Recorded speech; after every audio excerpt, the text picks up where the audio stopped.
In the meantime, not only do we know the nucleus is composed of proton and neutron, we have studied the proton and neutron by this deep elastic scattering and using photon exchange. Okay? The photon, as we know it, is massless, and the WZ has been discovered. Oh, sorry. So that's this SU2 cross U1. So this is illustrating that these string of prizes of the standard model of particle physics, a critical thing, well, it's not the whole story, but weak interaction and strong interaction were both extremely difficult. So we totally ignored the strong interaction because it's pretty difficult, okay? And talk about the weak interaction side, how things were resolved. Since we're not talking about the Weinberg prize, we cannot get into it. Okay. This has been talked about in a few talks before, so I can stop here, or you want to hear more nifty things, I don't know. Up to the chairman. So this is the story of the Nobel Prize this year.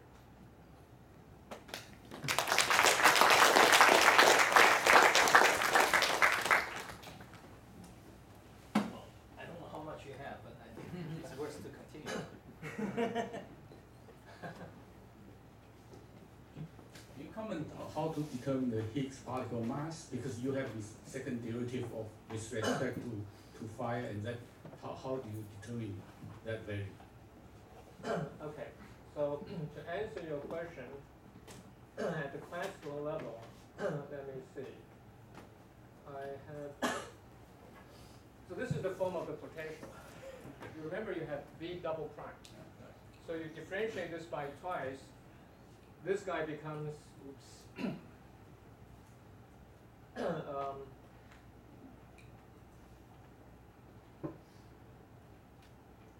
You have another slide that shows. yeah, I'm getting to it. But, oops.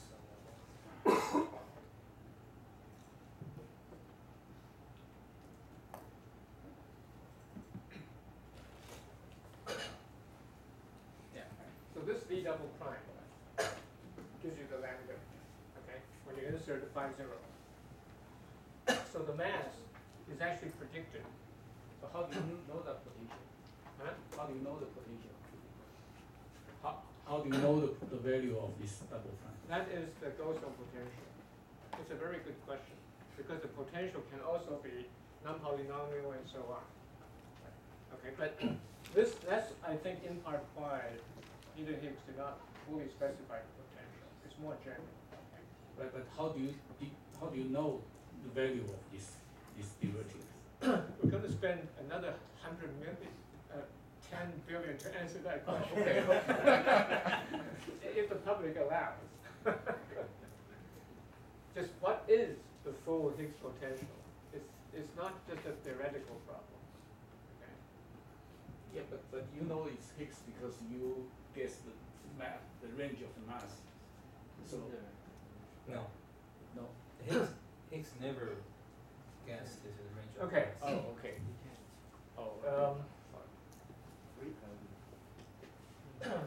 Since you asked the question, I can go on a little bit to address it this way. A few years into the 70s, and I told you the synthesis, right? Emergence of SU2 cross U1 as verified from a theoretical standpoint. Emergence of SU3 color, and they got combined, and by the middle of the 70s, the standard model was in place. That's where we ended. So these three people, John Ellis will be here, I think, giving a talk in late November. Ask him what? He says, we don't have any idea of the mass. That partially addresses your question. And now, I wanted to bring here, because Bob also partially lived through this. So this page is worthy of note, because most people do not connect back. So this was, middle of the 70s. It looked very bizarre. The Higgs mass can be from almost 0 to 1 TeV. So that's coming back to your question. We really just don't know. there are no handles. And at that time, we didn't have the top part. So all masses look very tiny. So it looked like unsatisfactory. But WZ boson were discovered, Nobel Prize were given, and before that, because of the cupola, and because the US has fallen a little bit behind in that game, the superconducting supercollider was approved. Now this was originally a motion picture, if you want. But you look at the timing, so here the mood has changed. So 30 years ago, well, no, 25 years ago, the mood has shifted, saying the Higgs is the biggest problem in the Standard Model. And this book was written by, you know, the advisor of Bob. So I think you've asked the wrong question. If the universe is the answer, what is the question? Wrong question. SSC is cancelled. Okay, but actually, it's about the time that LHC became an official project essay. So, okay, further questions. But this is the first time he coined the God particle. Since you mentioned back in the this is you know that there was a wild debate in the announcement of the prize, and the rumor was that they were considering giving the next Western prize to the CERN. Oh, I didn't know that. Okay, You tell me. suppose that. Well, no, that's not my question. Okay, my question is, suppose that this 1/3 slot is to be filled by an experimentalist. Okay, because I look at this randomly as name.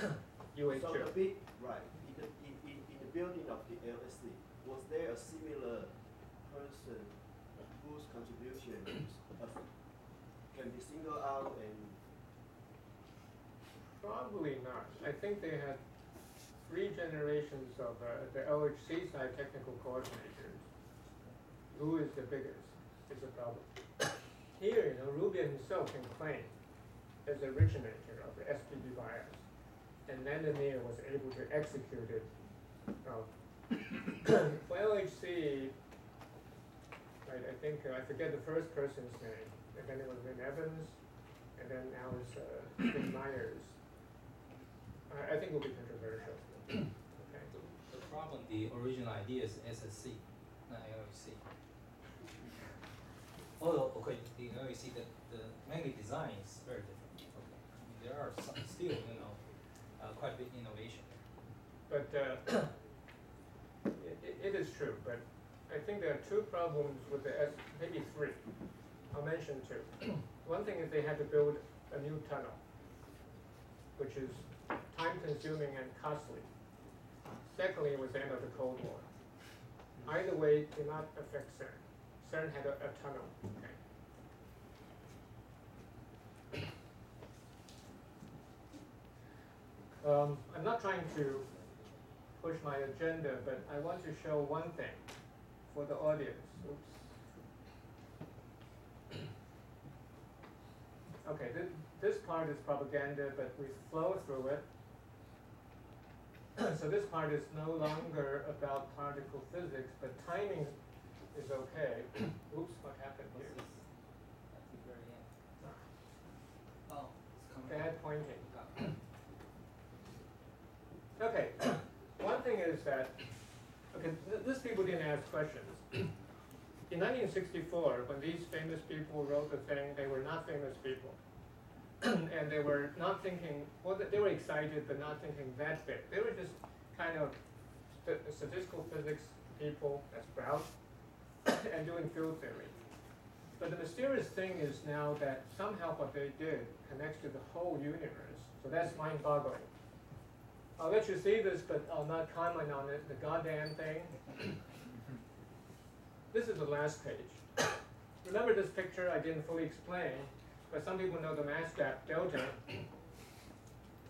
I started in saying we want to bridge between particle physics and condensed matter physics. I want to end that way. I asked this question once a few years ago. The thing is, how many condensed matter people by training really knew that you had a Higgs boson already. Okay? Thank you for being honest in front of me, dear chairman. Okay? So this is a paper back in 1980, and voila, these are the Higgs bosons, the G particle. Okay? God particle, what not? It's discovered by Raman scattering, and the energy gap is twice the energy gap.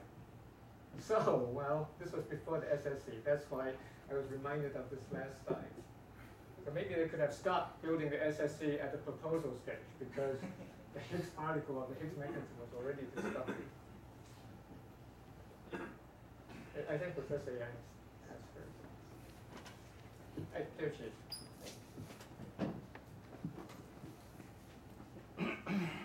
So what is the fundamental problems left with particle physics? After Higgs is found. Well, actually, could I have a quick question? The Higgs itself is a fundamental problem. Actually, is there any more Nobel Prize to be discovered at Eric C? That's a related, it's a more immediate related question. That's a different question.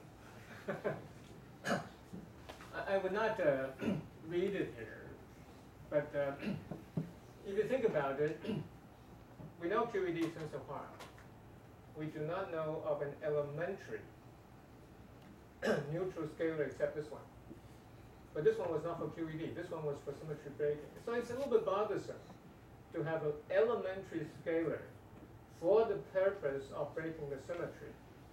But for a symmetry that's not broken, nature does not provide something elementary. So the Higgs itself, as written down here, is an enigma. We do not understand it. It's very troublesome. So I'll just stop there in the answer. So the Higgs itself, I use the word it permeates the whole universe. Oh, by golly, I think that's a little bit too soon to say. It may. It will guide the way. But we have to study the guide too. Okay? So there are still many things. Neutrino, dark matter, these are the two mentioned by the Nobel Committee. Actually, in the Higgs particle, why is only one? Right now, there's no good explanation. That's another answer to your A Higgs problem. It's also possible in the multiple, it's not just one.